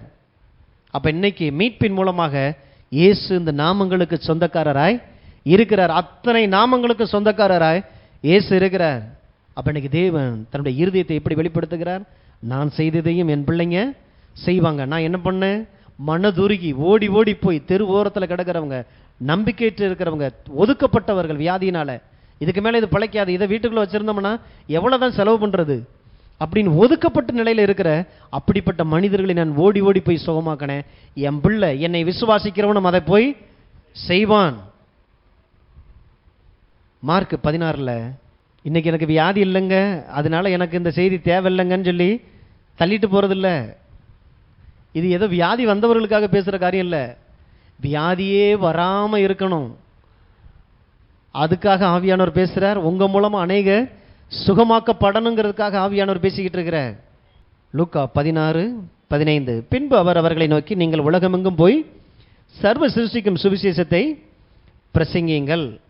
விசுவாசம் உள்ளவனாய் ஞானஸ்நானம் பெற்றவன் ரட்சிக்கப்படுவான், விசுவாசியாதவனோ ஆக்கினைக்குள்ளாக தீர்க்கப்படுவான். விசுவாசிக்கிறவர்களால் நடக்கும் அடையாளங்கள் யாவன? என் நாமத்தினால பிசாசுகளை துரத்துவார்கள், நவமான பாசைகளை பேசுவார்கள், சர்ப்பங்களை எடுப்பார்கள், சாவுக்கு எதுவான யாதொன்றை குடித்தாலும் அவர்களை சேதப்படுத்தாது, வியாதியஸ்தர்கள் மேல் கைகளை வைப்பார்கள், அப்பொழுது அவர்கள் சுஸ்தமாவார்கள். த கிரேட் கமிஷன், அதாவது ஆண்டவருடைய கடைசி கட்டளையாக உலகத்துக்கு கொடுக்கப்பட்டிருக்கிற கமாண்ட், இது நமக்கு கொடுக்கப்பட்டிருக்கிற கட்டளையாவே கொடுத்திருக்கிறார். என்னது? உலகமெங்கும் புறப்பட்டு போய் சுவிசேஷத்தை அறிவி. சுவிசேஷம் சொல்லப்படும் பொழுது அத்தனை பேருக்கும் சுகமும் உண்டுன்னு சொல்றத சேர்த்து சொல்லு, செஞ்சு காட்டுன்றாரு. வியாதியஸ்தர்கள் மீது கைகளை வைப்பீர்கள், அப்பொழுது அவர்கள் சொஸ்தமாவார்கள். இன்னைக்கு வியாதினா இப்ப எதுதான் வியாதி? ஆவி, ஆத்துமா, சரீரம், எல்லா ரீதியிலும் வியாதிப்பட்டவர்கள் இருக்கிறாங்கல்ல. மனசு நல்லா இல்லைனாலும் கூட அதுக்கும் ஒரு மருந்தை தர்றாங்க, மனோவியாதி. எந்த வியாதியா இருக்கட்டும், நீ கைகளை வைக்கும்போது அவர்கள் சொஸ்தம் ஆவார்கள். சொஸ்தம் ஆவார்கள்னா குணம் ஆவார்கள். தேவன் சுகத்துக்காக எவ்வளவு தூரம் பிரயாசப்படுகிறார். நான் நன்றாயிருப்பதை விரும்புகிற தேவன். வேதத்துல எந்த பக்கத்தை எடுத்தாலும் தெய்வத்தினுடைய சுகத்தை வெளிப்படுத்துகிறார். ஆனா இதுக்கு மத்தியில எல்லாத்தையும் வச்சுக்கிட்டு இருக்கட்டும், எல்லாருக்கும் வருது இல்லையா, வீட்டுக்கு வீடு வாசப்படி தானே, கிளைமேட் மாறுது இல்லையா, சளி பிடிக்கத்தானே செய்யும், காய்ச்சல் வரத்தானே செய்யும், வரத்தான் செய்யும். ஏன்னா எனக்கு இந்த அறிவு இருந்துச்சுன்னா கட்டாயம் வரத்தான் செய்யும். பொல்லாத இந்த பிரபஞ்சத்தின் நம்மை விடுதலை ஆக்கும்படி கிறிஸ்துவானவர் தம்மை தாமே நமக்காக ஒப்பு கொடுத்தார். பொல்லாத இந்த பிரபஞ்சம், பிரபஞ்சம்னா என்ன? பிரபஞ்சம்னா என்னென்ன சொல்லுவாங்க? காற்று, நிலம், நீர், காற்று, ஆகாயம். இதனுடைய மாறுதல் வரும் பொழுது வியாதிகள் வருது இல்லையா? பொல்லாத இந்த பிரபஞ்சத்தினின்று நம்மை விடுதலை ஆக்கும்படிக்கு, ஏதோ பாவத்திலிருந்து நம்மளை விடுதலை ஆக்கிட்டார், அல்லேலூயா போட்டுட்டு வியாதியிலேயே உட்கார்ந்துருக்கிற ஏழை லாசருவாய் இருக்கக்கூடாது. அறிவாடு கண்கள் திறக்கப்பட்டவர்களாக, எனக்கு ஒரு ஆட்டுக்குட்டியோட ரத்தம் சிந்தப்படலை, வானத்தையும் பூமி உண்டாக்கி இருக்கிற சர்வ வல்லமையுள்ள தேவனாகிய கிறிஸ்துவனுடைய ரத்தம் எனக்காக சிந்தப்பட்டதா இருக்கிறது. ஒவ்வொரு நாளும் நான் பிழைத்திருக்கும்படிக்கு என் தேவன் விரும்பிக்கிட்டே இருக்கிறார், வைராக்கியமா இருக்கிறார். நல்லா இரு, நல்லா இரு. இந்த சத்தத்தை கேட்கிறியா? நீ நல்லா இருக்கிறதுக்காக தான் நான் இதை நான் பேச வைக்கிறேன். உன் காது ஆசீர்வதிக்கப்பட்டது, என்னை நம்புன்றாரு. பல நாமங்கள்ல தேவன் தன்னை வெளிப்படுத்தி சுவிசேஷத்திலும் சுகத்தை உள்ள வச்சு விடுறாரு. யாக்கோபு 5:14 ஏற்கனவே பார்த்தோம், அதில் ஒரு காரியங்களை பார்ப்போம். யாக்கோபு 5:14, உங்களில் ஒருவன் வியாதிப்பட்டால் அவன் சபையின் மூப்பர்களை வரவழைப்பானாக, அவர்கள் கர்த்தருடைய நாமத்தினாலே அவனுக்கு எண்ணெய் பூசி அவனுக்காக ஜெபம் பண்ண கடவன். அப்பொழுது விசுவாசம் உள்ள ஜெபம் பிணியாளிகளை ரட்சிக்கும். கர்த்தர் அவனை எழுப்புவார். அவன் பாவம் செய்தவனானால் அது அவனுக்கு மன்னிக்கப்படும். வியாதிப்பட்டால் சபையின் மூப்பர்களை வரவழைப்பானாக. அப்ப இது யாருக்கு சொல்லப்பட்டது? சபைக்கு சொல்லப்பட்டது இல்லையா? ஏன்னா மூப்பர் சபையை சார்ந்தவர். போட்டிருக்கு, உங்களில் ஒருவன், உங்களில் ஒருவன், ஒருத்தி, ஒரு குழந்தை, ஒரு பிள்ளை, ஒரு தாத்தா, ஒரு பாட்டி இல்ல, அதுக்கு அர்த்தம் அர்த்தம். உங்களில் ஒருவன் என்ன அர்த்தம்? சபைக்குள்ள ஒருத்தர் கூட வியாதியில இருக்க கூடாது. தேவன் தன்னுடைய இருதயத்தை வெளிப்படுத்துகிறார். உங்களில் ஒருவன் கூட வியாதியில இருக்கக்கூடாது. சபைக்குள்ள இருக்கிறவனுக்கு வியாதி எப்படி வருது? யாருக்குமே வியாதி இல்லை. அப்ப ஒருத்தர் மாத்திரம் வியாதிப்படுறார். காரணத்தை சொல்லி அனுப்புறார், மூப்பர்களை வரவழைப்பானாக. இப்ப மூப்பர் உள்ள வர்றார். மூப்பர் வந்து இங்க என்ன செய்யறாருன்னா எண்ணெய் பூசி ஜெபிக்க சொல்றார். இப்படி முதல்ல மூப்பரை இப்ப உடனே பாத்தீங்கன்னா எனக்கு வியாதி வந்துருச்சுன்னா மூப்பர் தானே வரணும், மூப்பர் தானே என்ன பூசணும்னு சொல்லி காத்துருக்க கூடாது. முந்தின வசனம், உங்களில் ஒருவன் துன்பப்பட்டால் ஜெபம் பண்ண கடவன், அதை செய்யணும்ன்றாரு. வியாதின்றது துன்பமா இன்பமா? என்ன எதுவும் குழப்பமான கொஸ்டினா கேட்டனா? வியாதிங்கிறது என்னது, துன்பமா இன்பமா? துன்பம். துன்பம் வந்தா என்ன பண்ணணும்? வியாதியை வந்தால், துன்பம் வந்தால் ஜெபம் பண்ண கடவன். இப்ப ஜெபம் பண்ணா இவரால் அதை விசுவாசிக்க முடியல. ஏன்னா அந்த அளவுக்கு வியாதியினுடைய வலி கொடூரம் அவரை டிஸ்டர்ப் பண்ணுது, விசுவாசிக்க முடியல. அப்படிப்பட்ட சூழ்நிலையில மரண விளிம்புல போயிடுறாரு. அப்படிப்பட்ட சூழ்நிலையில மூப்பரை கூப்பிடுறாரு. மூப்பர் போய் என்ன சொல்றாரு? எண்ணெயை கொண்டு வந்து வச்சு பூசி சுகமாக்குறாரு, ஜெபம் பண்றார். மூப்பர் ஏன் வர சொல்றார் அப்படின்னா, மூப்பர் வந்தா சில காரியங்களை சொல்லி கொடுப்பார் இல்லையா? நீங்க உங்களுக்குள்ள ஏதோ சில தவறுகள் இருக்குது, சில பாவத்தினால நீங்கள் விசுவாசி தான், ஆனால் சில அறியாமையினால அநேக பாவங்களில் நீங்கள் கட்டப்பட்ட நிலையில் இருக்கிறீங்க. ஆண்டவர் இப்பொழுது உங்களை சுகமாக்குவார். என்னங்கிறது பரிசுத்த ஆவியானவருக்கு அடையாளமாக இருக்கிறது. அப்போ என்ன சொல்றாரு? கிறிஸ்துவை மரித்தொழிலிருந்து உயிர்த்தெழச் செய்த அந்த ஆவியானவர் சாவுக்கு ஏதுவான இந்த சரீரத்திலே அவர் இருக்கிறார். இப்போ அவர் உங்களை உயிரோடு கூட எழுப்புவார்ங்கிற அந்த விசுவாச வார்த்தையை சொல்றதுக்கு தான் மூப்பர் வீட்டில் போய் இனிமே போய் நின்றக்கூடாது, அல்லது என்ன கடையிலையும் போய் நின்றக்கூடாது. விஷயம் என்னன்னா, நான் பலவீனமா இருக்கிறேன், நான் வீக்கா இருக்கிறேன், என்னைய தூக்குறதுக்கான வார்த்தையை கொண்டு வர்ற ஒரு மனுஷன் தேவனால் சபைக்கு தேவன் சொல்ல, சபையில் ஒருத்தர் கூட அப்படி இருந்துடக்கூடாது. அப்போ முதல்ல நீ ஜெபம் பண்ணு. சரியாகலை அப்படின்னா இங்கே மூப்பர் வர்றார், எண்ணெயை பூசுறார். இன்னைக்கு அநேகர் என்ன நினச்சிட்டாங்கன்னா, அந்த எண்ணெய் பூசுதல் அப்படின்றது பார்த்தீங்கன்னா சிலர் பண்ணுவாங்க, எண்ணெயை பூசிடுவாங்க. பூசி என்ன பண்ணுறது? என்ன பூசுதல் அப்படின்னாலே ஒப்பு கொடுத்துட்றது. ஆண்டவரே ஐயாவை எடுத்துக்கொள்ளுங்க, ரொம்ப நாளமாக வியாதியிலே கிடக்கிறாரு, இவரை நாங்கள் மரணத்துக்கு நாங்கள் ஒப்புவிக்கிறோம். அதுக்கு பேர் தான் இந்த அவஸ்தை கொடுத்தல்லாம் சொல்கிறாங்க இல்லையா? அவஸ்தை கொடுத்தல் என்னது? எண்ணெயை பூசி பாடம் பண்ணி அனுப்பிட வேண்டிதான். ஆண்டவர் எழுப்ப சொல்றாரு, எண்ணெயை பூசி எழுப்பி விடு, நீ பதப்படுத்தி அனுப்பிடாத. என்ன பரிமள தைலத்தை பூசி ஏதோ பாடிக்கு ஏதோ செய்கிற மாதிரி நினச்சிட்டு பண்ணிடாத. நீ உன்னை அனுப்புறதே அப்படிப்பட்ட நிலையில் இருக்கிறவனுக்கு என்னுடைய வல்லமையை ஓ மூலமாக வெளிப்படுத்துறதுக்கு. அவன் உயிரடையும் பொழுது என்னுடைய நாமம் மகிமைப்படும். வியாதிப்படுத்தி செத்தா எல்லாரும் தான் ஜாகிறானே, அதுக்கு எதுக்கு எண்ணெயை பூசி அனுப்பிவிடணும்? பூசாமல் இருந்தாலே செத்து போயிடுவான். என்ன பூசுறது எதுக்கு? ஒரு சபையில் இருக்கிற ஒரு வியாதியில் இருக்கிற ஒரு விசுவாசி மூப்பர் போய் அந்த வேலையை செய்யும் பொழுது இது பரிசுத்த ஆவியானவருக்கு அடையாளமாக இருக்கிறது. கர்த்தர் ஏற்கனவே இப்படி சொல்லி இருக்கிறார், அதனால நான் இதை செய்கிறேன். நிச்சயமாக இப்பொழுது உங்களுக்குள்ளாக ஆவியானுடைய கிரியை நடக்குது. எல்லா வியாதியினுடைய பிடியிலிருந்து நீங்கள் உயிர்த்தெழ பண்ணுகிற அந்த தேவ ஆவியானுடைய வல்லமை உங்களுக்குள்ள பிறகு வேலை செய்கிறது அப்படின்னு சொல்லி விசுவாசி ஜெபம் பண்ணிட்டுவான். நிச்சயமாக அவனை கர்த்தர் எழுப்புவார். மூப்பர் எழுப்ப போறதில்லை. இந்த செயல் அவனுக்குள்ள விசுவாசத்தை கொண்டு வருது. அவர்கள் எழுப்பப்படுகிறார்கள். அப்போ வியாதியினுடைய கொடூரத்தில் நம்மளால வார்த்தையே தியானிக்க கூட முடியாத இருக்கிற நேரத்தில் ஆண்டவரை அதுக்கு கூட ஒரு உதவி வச்சிருக்கிறார் பாருங்க. வியாதி வந்து ஒருத்தருக்குள்ள தீவிரமாக இறங்கி வேலை செய்யும் போது எதையுமே தியானிக்க முடியாது, சுயநினைவே இருக்காது, பலனற்றவர்களாக இருப்பாங்க. அந்த சூழ்நிலையில கூட நீ உயிரோடு கூட இருக்கணும், சுகத்தோடு கூட இருக்கணும்னு சொல்லி நான் விரும்புகிறேன்.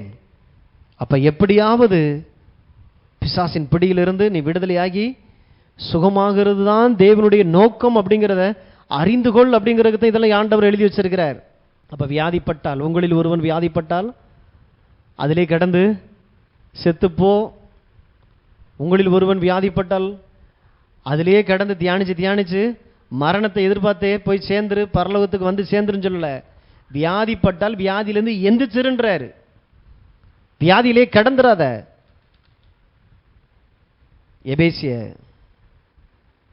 தேவன் மீட்பின் மூலமாக நமக்குள்ளாக இந்த சுகத்தை தேவன் அவ்வளவாய் வாக்கு பண்ணுகிறவராய் இருக்கிறார். எபேசியர் 4:12 பரிசுத்தவான்கள் சீல் பொருந்தும் பொருட்டு சுவிசேஷ ஊழியத்தின் வேலைக்காகவும் கிறிஸ்துவின் சரீரமாகிய சபையானது பக்தி விருத்தி அடைவதற்காகவும் அவர் சிலரை அப்போஸ்தலராகவும் சிலரை தீர்க்கதரிசிகளாகவும் சிலரை சுவிசேஷகராகவும் சிலரை மேய்ப்பராகவும் போதகராகவும் ஏற்படுத்தினார். ஆண்டவர் பரமேறி போகும் பொழுது இதெல்லாமே ஏற்படுத்தி இருக்கிறார். பக்கா ஒரு நிர்வாகத்தோடு கூட தான் ஆண்டவர் சபையை வச்சிருக்கிறார். நான் போறேன், என் ஊழியம் இந்த பூமியில் நடக்கணும். அப்ப சிலரை அப்போஸ்தலராக, சிலரை தீர்க்கதரிசியாக, சிலரை சுவிசேஷகராக, சிலரை மேய்ப்பராக, போதகராக ஆண்டவர் ஏற்படுத்தி இருக்கிறார். ஆள் எப்படினாலும் இருக்கலாம். அவர் அப்பாயின்ட் பண்ண கர்த்தரை நான் மதிக்கிறேன் அப்படின்னா அந்த ஆளை நான் மதிக்கிறேன்னு அர்த்தம். அந்த ஊழியங்களை நான் மதிக்கிறேன். இப்போ என்ன பண்றார்? இவங்களுக்கு சில வரங்களை கொடுக்கிறார். 1 கொரிந்தியர் 12 இப்படி ஊழியம் செய்கிற தன்னுடைய ஊழியக்காரர்களுக்கு ஜனங்களுக்காக, ஊழியக்காரர்களுக்காக அல்ல, ஜனங்களுக்காக தேவன் சில வரங்களை கொடுக்கிறார். 1 கொரிந்தியர் 12:28 தேவனானவர் சபையிலே முதலாவது அப்போஸ்தலரையும், இரண்டாவது தீர்க்கதரிசிகளையும், மூன்றாவது போதகர்களையும், பின்பு அற்புதங்களையும் பின்பு குணமாக்கும் வரங்களையும் ஊழியங்களையும் ஆளுகைகளையும் பலவித பாசைகளையும் ஏற்படுத்தினார். தேவனே ஏற்படுத்தினார். கிஃப்டாவே கொடுத்துட்டு போயிருக்கிறார். எது?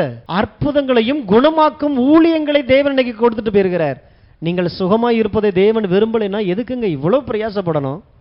இன்றும் பரலோகத்திலிருந்து தேவன் இயேசு செஞ்சுக்கிட்டு இருக்கிற ஊழியம் இதெல்லாம் நான் கொடுத்த அந்த கிஃப்ட் வேலை செஞ்சுட்டு இருக்குதான்றதை 24 hours அவர் வாட்ச் பண்ணிக்கிட்டே இருக்கிறாரு.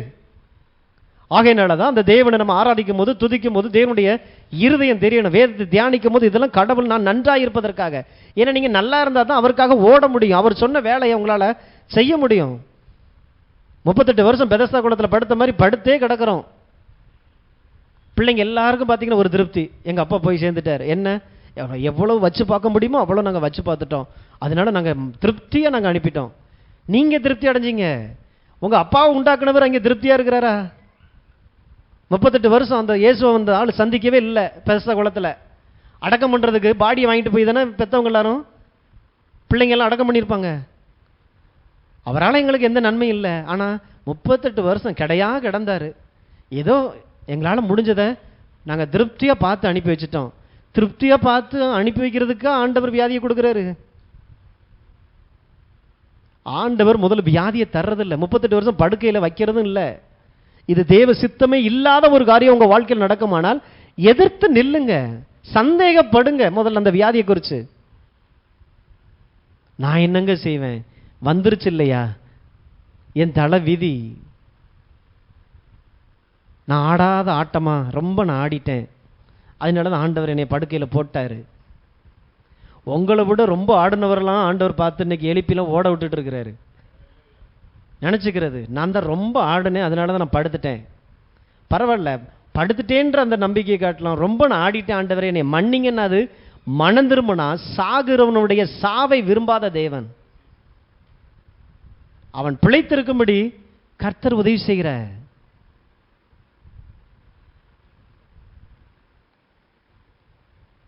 வரங்கள் சுகமாக்கும் குணமாக்கும் வரமே ஒன்று கொடுக்கப்பட்டிருக்குன்னா, சபைக்கு கொடுக்கப்பட்டிருக்குன்னா, அப்போ நீங்கள் சுகமாக இருக்கிறத தேவன் எவ்வளவு விரும்புகிறார். தேவனுடைய இருதயம் இதெல்லாம் புரியணும்.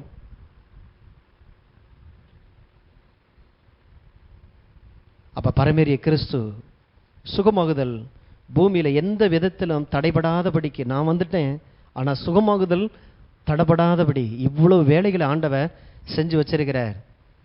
அடுத்த தேவன் இதையெல்லாம் ஆண்டவர் எதற்காக செய்கிறார்? தன் பேர் பெருமை பெறுவதற்காக, தன்னுடைய நாம் பெரிய வல்லமையான தேவன் காட்டுறதுக்காகவா ஆண்டவர் இதை செய்கிறார்? எது அவரை செய்ய வைக்குது? இதெல்லாம் முதல்ல அதை புரியணும். சங்கீதம் 145 தேவனை எது இயக்குகிறதா இருக்கிறது? எனக்கு செய்யும்படி, என்னை சுகமாக்கும்படி அவரை இயக்குகிறது ஏதோ ஒன்று இயக்குது. இல்லைனாக்கா அவர் சும்மா சும்மா வந்து சுகமாறுன்னு சொல்றது இல்லை. அவரை இயக்குகிறது எது? சங்கீதம் 145:8 கர்த்தர் இரக்கமும் மன உருக்கமும் நீடிய சாந்தமும் மிகுந்த கிருபையும் உள்ளவர். கர்த்தர் எல்லார் மேலும் தயவுள்ளவர். அவர் இரக்கங்கள் அவருடைய எல்லா கிரியைகளின் மேலும் உள்ளது. பழைய ஏற்பாட்டில் தாவீது சொல்றார், கர்த்தர் இரக்கமும் மன உருக்கமும் நீடிய சாந்தமும் மிகுந்த கிருபையும் உள்ளவர். கர்த்தர் எல்லார் மேலும், தன்னை நம்பினவன், தன்னை நம்பாதவன், தன்னை ஏற்றுக்கொண்டவன், தன் இயேசுவே இல்லைன்னு சொல்ற ஆட்கள் மேல கூட எல்லார் மேலும் தயவுள்ளவராய் இருக்கிறார். அவருடைய எல்லா கிரியைகளின் மேலும் அவருடைய இரக்கங்கள் இருக்கிறது. அவருடைய எல்லா கிரியைகள் அப்படின்னா என்ன அர்த்தம்? ஒவ்வொரு மனிதனும் தேவனுடைய கை வேலைப்பாடா இருக்கிறார்கள், தேவனுடைய கரத்தினுடைய கிரியையா இருக்கிறார்கள். எல்லா தன்னுடைய கிரியைகள் மேலும் கர்த்தர் இரக்கம் உள்ளவராக இருக்கிறார். அந்த இரக்கம் தான் அந்த மனிதனை குணமாக்கும்படி அவரை தூண்டுது பாருங்க. மனதுருக்கமுடையவராக இருந்து ஜனங்களை கூட்டத்தை பார்க்கிறார். பார்த்தா மேய்ப்பன் இல்லாத ஆடுகளை கண்டு மனதுருகினார். தன்னிடத்தில் வந்த வியாதியஸ்தர்களை கண்டு அவர் மனதுருகினார். ஒவ்வொருவரையும் அவர் தொட்டு தொட்டு அந்த இடத்துல அவர் குணமாக்குகிறார்.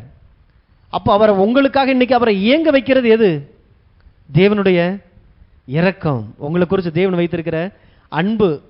நம்ம என்ன நினைச்சிட்டோம்? ஏன் ஜெபத்தவம் நான் வியாதியில் கிடந்தாலும் நான் என் உபவாசத்தை விடாமல் எச்சி முழுங்காமல் நான் படுத்து கிடந்தேன், அதனால நான் ஜெபமானேன். இதெல்லாம் தூக்கி குப்பையில் போட்டுறணும். எல்லாத்தையும் தாண்டி கர்த்தருடைய அன்பு.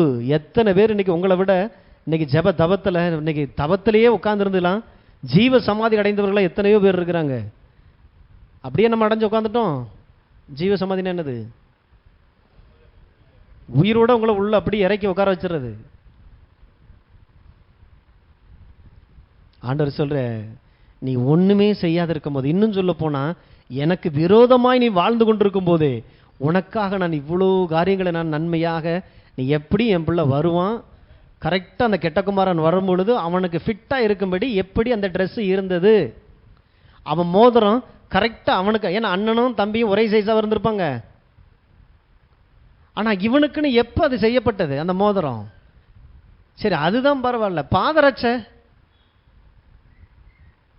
கரெக்டாக அப்பா வாங்கி வச்சிருந்தாரு. எப்போ? ஐயா பண்ணி மேய்ச்சிட்டு இருக்கும் போதே, பாவத்தில் சந்தோஷத்தில் தலைச்சிக்கிட்டு இருக்கும் போதே தேவன் உங்களுக்காக அவ்வளவு நன்மைகளை ஏற்படுத்தி வைத்திருக்கிறார். இதுதான் பரலோக தேவனுடைய அன்பு. நீங்கள் வியாதிப்படுவதற்கு முன்பாகவே உங்களுக்கான சுகம் ஆயத்தமாக இருக்கிறது. இன்னைக்கு நான் அதை விசுவாசித்து, ஆண்டவரே உம்முடைய இரக்கத்தை நான் நம்பி வருகிறேன், உம்முடைய அன்பை நம்பி வருகிறேன், நீர் என் மீது அன்பாய் இருக்கிற தேவன், உம்முடைய அன்பு என்னை இந்த வியாதியிலிருந்து குணமாக்குவதற்காக ஸ்தோத்திரம், இந்த பிரச்சனையிலிருந்து, இந்த போராட்டத்திலிருந்து என்னை குணமாக்குவதற்காக ஸ்தோத்திரம், இந்த இருதயத்தினுடைய காயங்கள் தழும்பிலிருந்து என்னை குணமாக்குவதற்காக ஸ்தோத்திரம். பழைய ஏற்பாட்டிலே தேவன் இவ்வளவு மனதிற்கமுடைய தேவன். மத்தேயு 14. எதுக்கு இவ்வளவு விஷயங்களை காட்டுறோம் அப்படின்னா, எல்லாத்தையும் வாங்கி வச்சுக்கிட்டு இன்னும் வியாதி தான் தேவனுடைய சித்தம் அப்படின்னு யாராவது நினைத்து கொண்டிருப்பீர்கள். ஆனால் கடவுளே நமக்கு உதவி செய்ய முடியாது. இதை விட பெரிய உதவி ஆண்டவர் செய்ய மாட்டார். வார்த்தை அனுப்பிதான் அவர்களை குணமாக்குகிற தேவனாக இருக்கிறார். மத்தேயு 14:14. இயேசு வந்து திரளான ஜனங்களை கண்டு அவர்கள் மேல் மனதுருகி அவர்களில் வியாதியஸ்தர்களாய் இருந்தவர்களை சொஸ்தமாக்கினார். பழைய ஏற்பாட்டில் மாத்திரமல்ல, தேவனுடைய மனதுருக்கம் எப்படி வேலை செய்து பாருங்க. இன்னைக்கு அநேகர் என்ன நினைச்சிட்டாங்கன்னா, பழைய ஏற்பாட்டுக்கு ஒரு தேவன், புதிய ஏற்பாட்டுக்கு ஒரு தேவன். பழைய ஏற்பாட்டில் செஞ்சதெல்லாம் ஆண்டவர் இப்போ அவர் மனம் திருந்தி அவர் ரட்சிக்கப்பட்டு, புதிய ஏற்பாட்டில் இப்போ அவர் வேற மாதிரி ஆயிட்டார்னு நினைக்கிறது. தேவன் கர்த்தர் நான் மாறாதவர். இயேசு கிறிஸ்து நேற்றும் என்றும் என்றும் மாறாதவராக இருக்கிறார். என் பிள்ளை வந்தாலும், என் பேர பிள்ளை வந்தாலும், 1000 தலைமுறைக்கும் இயேசு மாறாதவராக இருக்கிறார். அதனால இந்த சத்தியம் ஒரு நாளும் மாறாததா இருக்கிறது. அன்னைக்கு மனதுருகன் அதே இயேசு தான் இன்னைக்கு உங்களை பார்க்கிறார். உங்களை பார்த்து அவர் மனதுருகிற தேவனாக இருக்கிறார். மனது உருகி அவர்களில் வியாதியஸ்தவர்களாய் இருந்தவர்களை சுஸ்தமாக்கிற மனதுருக்கம் வந்துருச்சுன்னா, இங்கே யாராவது வியாதியாக இருக்கிறீங்களான்னு தேட வந்துடும். ஏன்னா வியாதி அவ்வளோ கொடூரமானது, அவனை செயல்படவே விடாது, தேவன் விரும்புகிற வண்ணமான வாழ்க்கை வாழவே விடாது. மனதுருகி வியாதியஸ்தர்களை சுஸ்தமாக்கினார். ஆனால் இன்னைக்கு அநேகர் என்ன நினைக்கிறாங்கன்னா, ஐயா நீங்கள் சொல்கிறதெல்லாம் சரிதான், நான் எவ்வளோ பெரிய பாவி தெரியுமா, எவ்வளோ பெரிய நான் பாவம் பண்ணிட்டேன் தெரியுமா, என் வாலிப வயசில் எவ்வளோ ஆட்டங்களை நான் போட்டேன், அதோடைய பலனத்தை நான் அனுபவிக்கிறேன், எனக்கு ஆண்டவரிடத்தில் ஏதாவது இருக்குமா? ஆண்டவர் சொல்கிறார், உன்னை விட மோசமான அநேக பாவிகள் நல்லா இருக்கிறான், உன்னை நீயே ஏமாத்திக்கிறாத, என்னிடத்திலே உனக்கு ஒரு இடம் இருக்குது, நம்பி வான்றாரு. நம்பி வா. இந்த வியாதிக்கு நான் காரணர் அல்ல. இன்னும் சொல்லப்போனா, இந்த சூழ்நிலையில நம்பிக்கையற்று இருக்கக்கூடிய இந்த சூழ்நிலையிலும் உன்னை என்கிட்ட ஒப்பு கொடுத்துப்பாரு, மனம் திரும்பிப்பாரு, என்னை ஆண்டவர் இரட்சகராய் உன் இருதயத்தில் ஏற்றுக்கொண்டுப்பார். நான் வரும்பொழுது நீ என்னோடு கூட பந்தி இருப்பாய், நான் சுகன்ற அந்த விருந்தை நான் உனக்கு தருகிறேன். இந்த இயேசுவை அன்போடு கூட அவர் அழைக்கும் பொழுது, நான் அவரிடத்திலே அன்பு கூர்ந்து நான் நெருங்கி போகும் பொழுது சுகம் என்னுடையதாய் மாறுகிறது. ஆகையினால தான் யார் நான் எவ்வளோ பெரிய பாவின்னு சொல்றதில்ல இல்லை, ஆண்டவரே இவ்வளோ மோசமான பாவியை கூட உம்மால மனம் திரும்ப பண்ணி மண்டையிலே நடத்தி என்னை முழுமையான ஒரு மனிதனாய் மாற்றி ஆசீர்வாதமாய் வைக்க முடிங்கிறதுக்கு எத்தனையோ மனிதர் இன்னைக்கு சாட்சியாக நிற்கிறாங்க. அதில் நானும் ஒரு சாட்சியாக இருக்கும்படி என்னை நான் உம்மிடத்தில் தருகிறேன் ஆண்டவர், என்னை ஏற்றுக்கொள்ளுன்னு சொல்லி அன்போடு கூட ஆண்டவர் அழைக்கிற. இன்னும் இந்த அழைப்பினுடைய சத்தம் கேட்கல, இன்னும் நான் அப்படித்தான் நிற்பேன் அப்படின்னா ஆண்டவர் வெயிட் பண்ணுறார். அவ்வளோதான் செய்ய முடியும். அவர் அதைத்தான் செய்கிறார், வெயிட் பண்ணிட்டு இருக்கிறார். ஸோ உங்களுக்கும் ஆண்டவரிடத்திலே வாய்ப்பு இருக்கிறது. சிறப்பான ஒரு சுதந்திரத்தை தேவன் உங்களுக்காக வைத்திருக்கிறார். இல்லை நான் செஞ்ச செயலாம் ரொம்ப மோசமானது, நான் என்னென்னலாம் நான் பண்ணின காரியத்தை நான் நினைச்சாலும் எனக்கே அசிங்கமா இருக்குது. அவ்வளோ கொடூரமான காரியங்களை நான் பண்ணியிருக்கிறேன். கட்டாயம் நான் சாவுக்கு தான் நான் நியமிக்கப்பட்டவன், நான் அழிஞ்சு தான் போகணும். அப்படிலாம் இன்னைக்கு அநேகர் இருக்கிறாங்க. ஆண்டவர் சொல்றார், அப்படிப்பட்டவர்களையும் தேவன் அழைக்கிறார். வா, நான் உன்னை மாற்றி காட்டுறேன், நான் உன்னை சுகமாக்கி காட்டுறேன். இந்த பூமியில் நான் தேவனுடைய சித்தமாகிய சுகத்தை உன் வாழ்க்கையில் நான் வச்சு காட்டுறேன் அப்படின்றாரு. எவ்வளோ பெரிய நல்ல தேவன். ஸோ அந்த நல்ல தேவனுடைய பிரசன்னம் தான் நம்மளை ஒவ்வொரு நாளும் நம்மை நடத்துகிறது. இதற்குத்தான் பரிசுத்த ஆவியானவர் நமக்கு அச்சாரமாய், நீங்கள் மீட்கப்படும் நாளுக்கென்று நீங்கள் பெற்றிருக்கிற பரிசுத்த ஆவியானவர் நமக்கு அச்சாரமாக கொடுக்கப்பட்டிருக்கிறார். அவருக்கு சொந்தமானவர்கள் அவருடைய மகிமையின் புகழ்ச்சிக்காக மீட்கப்படுவார்கள். எபேசியர் 1 போட்டிருக்குது, அவருக்கு சொந்தமானவர்கள் அவருடைய மகிமைக்கு புகழ்ச்சியாய் இருக்கும்படி மீட்கப்படுவார்கள். எதுல? ஆவி, ஆத்மா, சரீரம். மீட்பு அப்படின்னா எல்லா ரீதியிலும் நான் நன்றாயிருப்பதை விரும்புகிற தேவனாயிருக்கிறார். அதற்கு அச்சாரமாகத்தான் பரிசுத்த ஆவியானவர் இருக்கிறார். இப்ப நான் சொல்ற எல்லாம் உங்களுக்கு புரியுது இல்ல? ஆனா எல்லாருக்கும் இது புரியாது. யாருக்கு தான் இது புரியும்? அவ்வளவுதான். அப்ப இது புரியுதுனாலே பரிசுத்த ஆவியானவர் உங்களுக்குள்ள இருக்கிறார். அவர் தான் உங்களை அச்சாரமாகனா உங்களை ஏற்கனவே நிச்சயம் பண்ணி இருக்கிறார். நிச்சயம்னா என்னது? அடுத்து கல்யாணம் நடந்துரும், பூ வச்சாச்சு, நிச்சயம் பண்ணியாச்சு, பரிசுத்த ஆவியானவரை பெற்றுக்கொண்டாச்சு. எதற்கு? திருமணத்திற்கு. அப்ப மீட்பின் அச்சாரமா இன்னைக்கு இருக்கிறார். அப்ப மோதிரத்தை மாட்டிட்டாரு, இன்னைக்கு மீட்கப்பட்டிருக்கிறீங்க.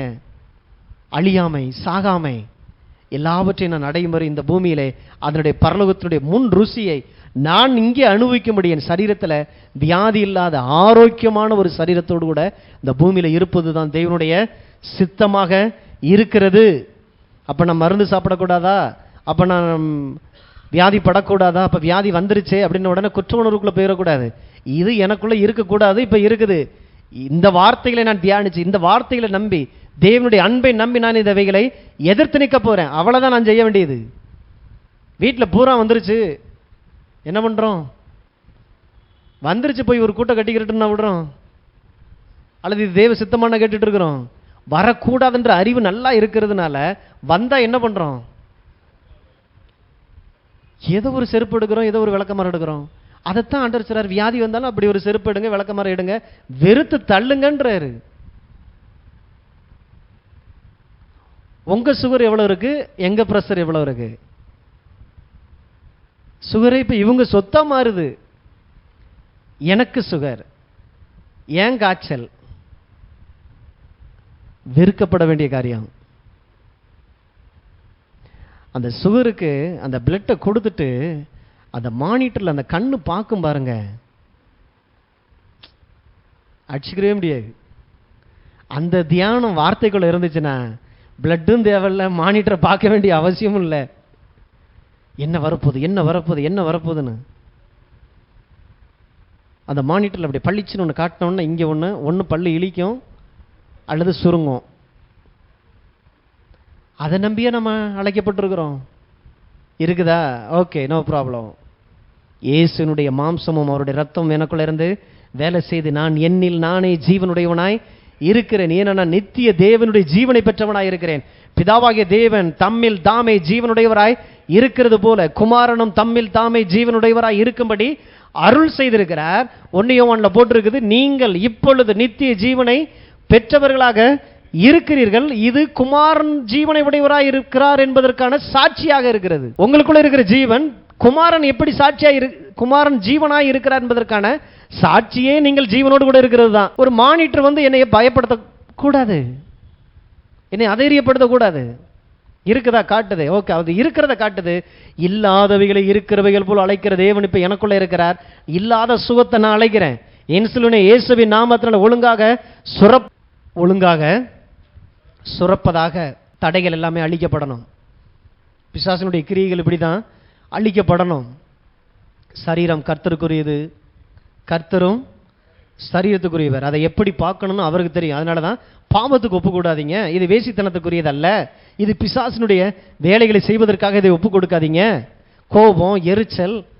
அதனால யாக்கோபு 5 பார்த்தீங்கன்னா, திரும்ப நம்ம வாசத்தில் தொடர்ந்து வாசிங்கன்னா, உங்களில் ஒருவர் யாருக்காகிலும் குற்றம் உண்டானால் அவர்கள் ஒருவருடைய பாவங்களை ஒருவர் மன்னிப்பீர்களாக. பிசாசுக்கு இடம் கொடாதிருங்க. உங்கள் கோபம் சூரியன் அஸ்தமிக்கிறதுக்கு முன்பாக தனியே கடவுது. சூரியன் மறைகிறதுக்கு முன்னால் இந்த கோபம் தணிஞ்சிச்சுன்னா அது உங்களுடையதாக போயிடும். தூங்கி எந்திரிச்சிங்க அப்படின்னா அது பிசாசுக்குரியதாக மாறிடும். அடுத்தே அவர் சொல்கிறாரு, பிசாசுக்கு இடம் கொடாதிருங்கள். ஏன்னா கோபம் பிசாசினுடைய காரியமாய் மாறிடக்கூடாது. உங்கள் சரீரத்திற்குள்ளே இருந்து அவனை ஆளுகை செய்ய விடாதீங்க. ஏற்கனவே சொன்னோம் இல்லையா, தூங்கும் போதெல்லாம் சண்டையை போட்டுட்டு தூங்கிட்டு காலைல எந்திரிச்சு காப்பி எப்படி கொடுக்கணும்? தூங்கும் போது ஒரு ஆளாக தூங்கியிருப்பாங்க, எந்திக்கும் போது இந்தாங்க காப்பி. எந்திக்கும் போது பார்த்தீங்கன்னா கூட இன்னொரு ஆள் இருந்து பேசுகிற மாதிரியே இருக்கும். ஏன்னா ஆள் கோபத்தோடு படுத்தாங்களாம். இப்போ எந்திக்கும் போது 2 ஆளாக எந்திக்கிறாங்க. 2வது ஆள் யார்? அதைத்தான் சொன்னார், கோபம் கொண்டாலும் பாவம் செய்யாதிருங்க, சூரியன் மறைகிறதுக்குள்ள அந்த கோபத்தை போக்கிருங்க. இல்லைன்னா நீங்கள் 2 ஆளாக மாறிடுவீங்க. பிசாசுக்கு இடம் கொண்டாதிருங்க. அவன் உள்ளே வந்துட்டான் அப்படின்னா எதில் கையை வைப்பானே தெரியாது. எல்லா ரீதியிலும், சரீரத்தில், பொருளாதாரத்தில், பிள்ளைகளுடைய வீட்டில் சமாதானம், நிம்மதி, உங்களுடைய உயர்வில் எல்லாவற்றிலும் பிசாசு கையை வச்சுட்டு போயிடும். இடம் கொடாதருங்கன்னா நான் இடம் கொடாமல் பார்த்துக்கிறேன்னு சொல்லலை. இடம் கொடாதருங்கன்னா நீங்கள் இடம் கொடுக்காதீங்க. கூடுமான மாட்டோம் எல்லாரிடத்திலும் சமாதானமாய் இருங்கள். இதெல்லாம் ஏன் சொல்கிறான்னா, நீங்கள் சுகத்தோடு கூட நீங்கள் இருக்கிறதுக்காக. எவ்வளோ பெரிய நல்ல தேவன்! அந்த தேவன் நாம் சுகமாக இருப்பதை விரும்புகிறவராக இருக்கிறார். பிடித்துக் கொள்ளுங்க, கர்த்தருடைய சத்தியம் இது.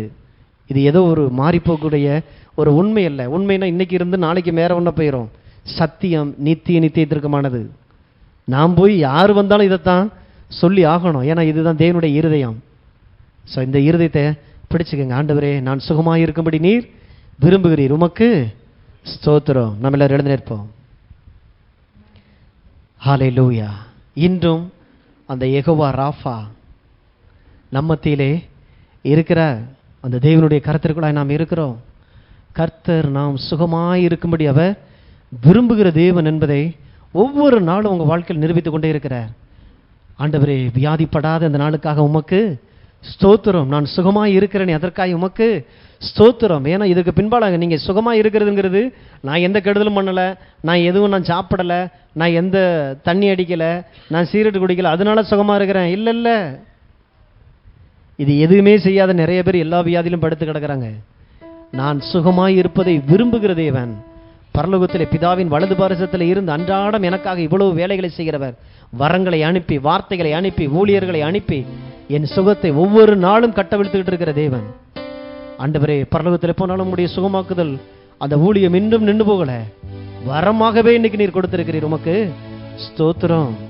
அப்ப நீங்க சுகமா இருக்கிறதுக்கு பின்பாக தேவனுடைய அன்பு, மனதிற்கும் அவருடைய இரக்கம் இருக்கிறது. ஆமென். கரங்களை தட்டி அந்த தேவனை நமக்கு நன்றி செலுத்துவோம்.